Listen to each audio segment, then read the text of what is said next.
again, is made of chitin, and they use chitin for bioremediation studies. They make these beads called chitosan beads, and they have a really strong ability to absorb metals. And so maybe they're bioaccumulating because of their chemical composition. But what we do think is that it's probably being transferred through their food network. One of the really powerful tools to understanding whether an element is bioavailable, in this case bioavailable to the corals, is to look at their speciation. And this is going to get a little bit complex, but I want to just reiterate that the work we're doing here with the XANES, which stands for X-ray absorption near edge structure, is that it allows you to actually go in and identify the speciation of the rhenium. Again, we were really interested, is the rhenium that the corals are recording, is it a function of anoxia or is it a function of river discharge? So rhenium in oxic waters, again, is in rhenium 7. In anoxic waters, it's in rhenium 4. And so what we did at the Stanford synchrotron is that we bombarded these coral specimens with energy, in this case X-ray. So bombarded it with energy, and if you do so, what happens is you knock out those core electrons and the atom becomes unstable. And if you remember from your physics class, those outer electrons then fall into the core orbital ring. So in doing so, they emit a fluorescence. So you can measure X-ray fluorescence in your coral specimen. So this is just kind of a snapshot. The oldest portion, again, is that blue dot in the middle, and then outer edge towards the younger period. So if we can match that energy that we're bombarding the atoms with the binding energy that's holding on to those electrons, if those two energies are matched, the element absorbs a tremendous amount of energy. And so this is what you call an absorption edge. And we can measure that, and it's distinct for every element and every speciation of that element. And what we did is this is the first derivative of the absorption edge for the black coral, both in the core region and in the outer region, and we compared it to two different standards. And consistently within the black coral, we saw that rhenium in the black coral was at rhenium 7, so it's taking in a soluble, highly mobile rhenium that's not reduced, so we can kind of rule out that it's a redox tracer. And also, both in the core and the outer edge, the rhenium speciation remains constant throughout the lifespan. So it really kind of drives home that this is probably a function of food and not anoxic conditions. So we started looking at, well, what's the behavior of rhenium in potential food sources to the coral? So this is trap material from 2008-2009. The green is the rhenium of zooplankton, so potential food source for the corals, relative to zooplankton N15, and then also superimposed on Mississippi River discharge. And what we see is a really nice coupling between enriched rhenium in the zooplankton relative to river discharge. And again, it's this link between delivery through the Mississippi River system and then eventually uptake of the coral in the form of the zooplankton. So one question is we're starting to build a story of, we know it's being absorbed probably through the food. And so now we're asking questions of why is there this enrichment? And unfortunately, we don't have any paleo records of rhenium. The sediment cores, they're not usable because the redox sensitivity of rhenium. And so there's only been sort of mathematical relationships to try to understand what is the anthropogenic contribution of rhenium. And so Christian Miller, using a relationship between sulfate and rhenium, estimated that rhenium from anthropogenic sources might be on the order of 32%. And so we wanted to test this using an independent calculation. So what we did is we used something called a bioconcentration factor, and ecotoxicology studies, this is commonly used. Basically, it's a ratio between the element of interest, so in this case rhenium, in the organism, so the black coral, relative to the amount that's in the environment, so the seawater. So that ratio for present day gives us a concentration of factor of 10 to the 6. And you remember that log plot I showed you, rhenium is really enriched. We already know it's bioaccumulating. And so we wanted to then calculate a pre-anthropogenic seawater rhenium. So we have 3 variables and just the one unknown, which is the pre-anthropogenic. So using that bioconcentration factor and using a pre-anthropogenic coral rhenium value of 4 ppm, we come up with a pre-anthropogenic seawater rhenium. And then we can calculate a pre-anthropogenic riverine rhenium concentration just by using the fact that rhenium is very conservative. So we use the slope of that mixing line.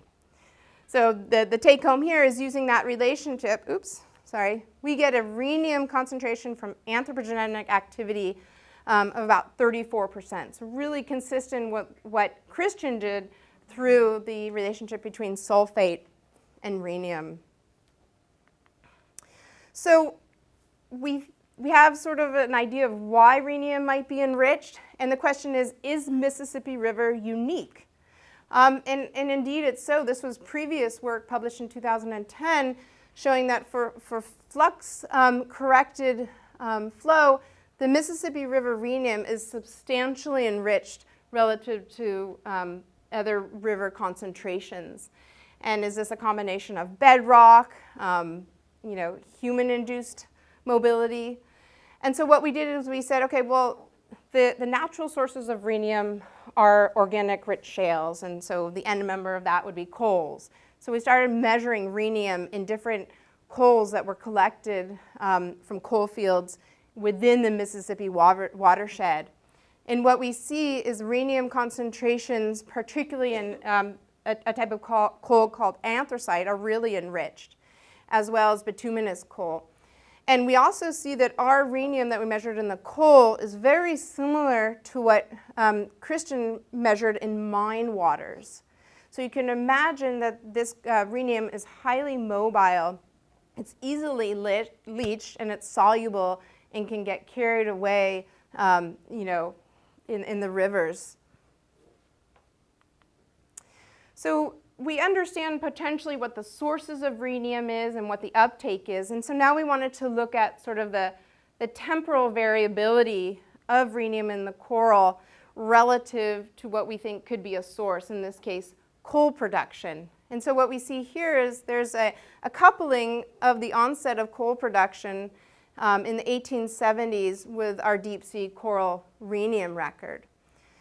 And this linkage really starts to make sense when you start to build a conceptual model of rhenium transport and rhenium uptake. So again, it's highly mobile, it's easily leached.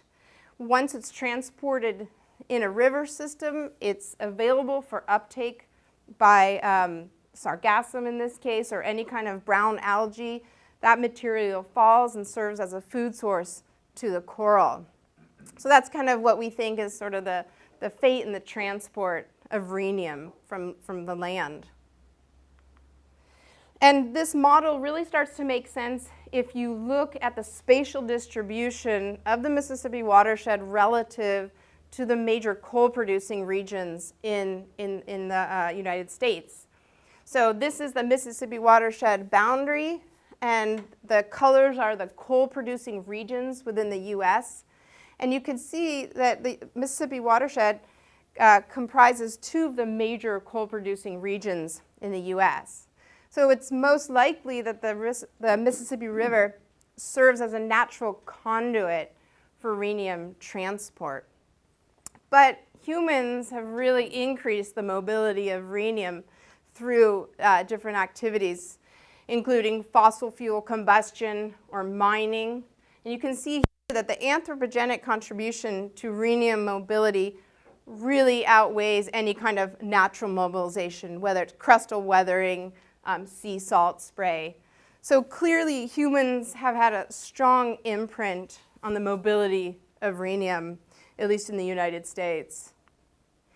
So I began telling you a little bit about the relationship of rhenium to organic carbon, and this will become important because we want to try to use rhenium to understand weathering and erosion and eventually carbon flux. So because of its common source, you see a linear relationship between total organic carbon and rhenium. And this relationship can be expressed as a molar ratio. So it's labile rhenium relative to organic carbon, and it has a relatively constant ratio.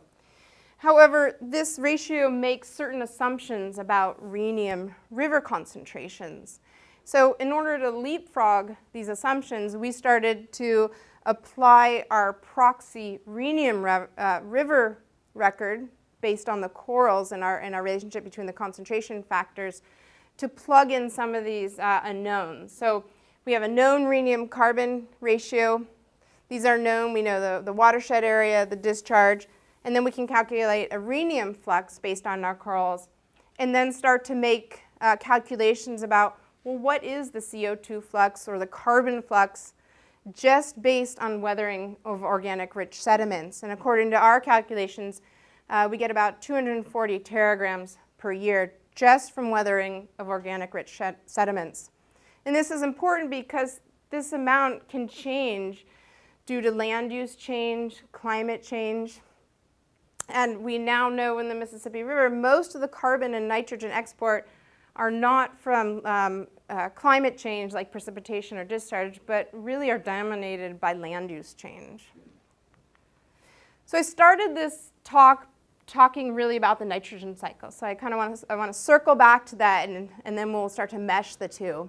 So again, this is a disk of the black coral, and instead of doing laser ablation on these, we started to do nitrogen isotopes on discrete sampling. So you can actually soak this disk in potassium hydroxide and it swells, it deprotonates, and you can peel the layers off. And I know Noreen Bester took a long time doing this for her samples and spent a lot of time just peeling these off. And then we can analyze these for nitrogen isotopes. And that's what we have here. We have 3 different records from the Gulf of Mexico going back from the year 2000 for the last millennia. And you can see there's a lot of variability in the nitrogen, and some of this is a function of the sampling, the temporal sampling. But what we see in all the corals consistently is this N15 enrichment. Some of you might work with nitrogen, so you know that nitrogen in trophic studies is extremely useful to know where that organism is feeding on the trophic web. But also, nitrogen isotopes can shift as a change in source nutrients. So using bulk nitrogen isotopes is a little compounding because of these different triggering mechanisms. So what we decided to use in this case was compound-specific nitrogen isotopes of amino acids. So this is the variety of amino acids that we analyzed, and they can be divided into 2 groups. We have what we call our trophic amino acids, and these amino acids tend to show an N15 enrichment because they are fractionated during metabolic processes, such as cleaving of nitrogen bonds. And then we have a group of amino acids that we consider our source amino acids because they're relatively stable during metabolic processes, but they change as a function of source. So for example, if there's changes in nutrient loading from manure or septic versus synthetic, that's going to be a change in source, and you would see that in the source AA. So we applied this technique to the deep sea coral record through time, and this is a compilation of that data. So I'll just walk you through. So this is time on the x-axis, and this is bulk N15 on the y, and then we have amino acid N15 on the Y2 scale. The black and the gray is the bulk N15 for our time series and then just replicated in the later part of the record. And again, we see this N15 enrichment in the bulk of about 5 per mil. We also see a very similar enrichment in the N15 of an amino acid called phenylalanine, and it's one of the most robust tracers for changes in source.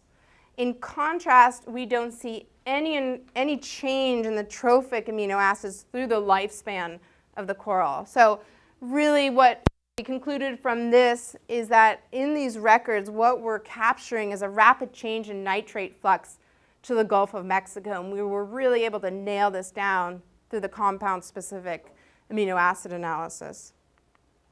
So we can start to put these records together, combine the trace metals that we've done through the concentration maps, and superimpose the N15 records onto these corals. So these are 3 corals that were collected in the Gulf of Mexico. And in all cases, the enriched nitrogen isotopes are coupled with this rhenium enrichment. And we were very excited when we saw this, because we feel we've developed a new tracer of agro-industrialization that's can be linked to the onset of land use change, whether it's erosion and weathering, but also nutrient loading. So in summary, there's a real linkage between agro-industrialization and land use, and this has had a fundamental shift on the deep-sea biogeochemistry. It's a novel proxy for soluble rhenium in the Mississippi River. We've shown that rhenium bioaccumulates as rhenium-7 rather as rhenium-4. And it's really the first ever pre-industrial record, so it allows us to estimate an anthropogenic contribution, and hence we can constrain this relationship between rhenium and organic carbon, and then use that to calculate a flux of CO2 from just weathering alone. And we've shown that there's a coupled increase in coral rhenium and bulk N15, and our compound-specific analysis indicates that this is a change in source nitrogen and not a shift in trophics. And again, these corals are living at 400 meters water depth, but they're really demonstrating a rapid sensitivity to a shift in biogeochemistry in the Gulf of Mexico. The problems that we see in the Gulf of Mexico are not unique. This was taken from National Geographic just about a year ago, that fertilizer runoff is causing these huge toxic algae blooms. And so the utility of using these black corals has a much wider application than what we see in the Gulf of Mexico. Deep sea corals have ubiquitous distribution, so it really provides a global application to the utility of these new tracers. There really is predicted increase of export of nitrogen, carbon, and sediments pollutants that are tied closely with accelerated climate change and land use change. The coupled analysis that we've shown that corals are really sensitive to upstream changes in watershed quality. And as I mentioned earlier, there's a need to reduce, for example, nitrate loading. And so we have these targeted reductions, but we need baseline values to compare whether we're actually being successful in our mitigation. So these deep sea corals provide not only a temporal context, but also quantitative context to evaluate effects of future and ongoing land use change and climate. So I just want to kind of give you a snapshot that we're continuing this work in the southeastern United States. We have 4 corals that were collected here within the Gulf Stream. And this is really work in progress, but I just want to give you an idea of some of the stuff we're doing. So we have black corals where we've radiocarbon dated them and have conducted the bulk nitrogen isotopes, and we have dated them from, this is years before present, so 25,000 years ago to present. And what we see is a really distinct drop in the nitrogen isotopes from about 500 year BP and then an increase in the present. And so what we know about the Gulf Stream is that it's a real hot spot for nitrogen fixation. And so the question is there a change in nitrogen fixation, so an increase in this case because of the delta N15 to more depleted values?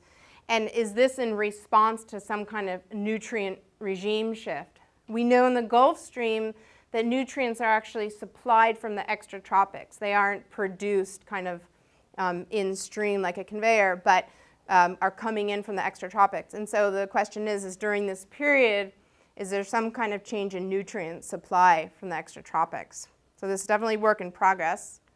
And And just want to thank my overall contributors. We have a group in the USGS that does deep sea coral, and Chris Kellogg here is one of them. And then all our federal partners here and international collaborators. And if you're interested in more deep sea coral research that the USGS does, you can visit our website here. And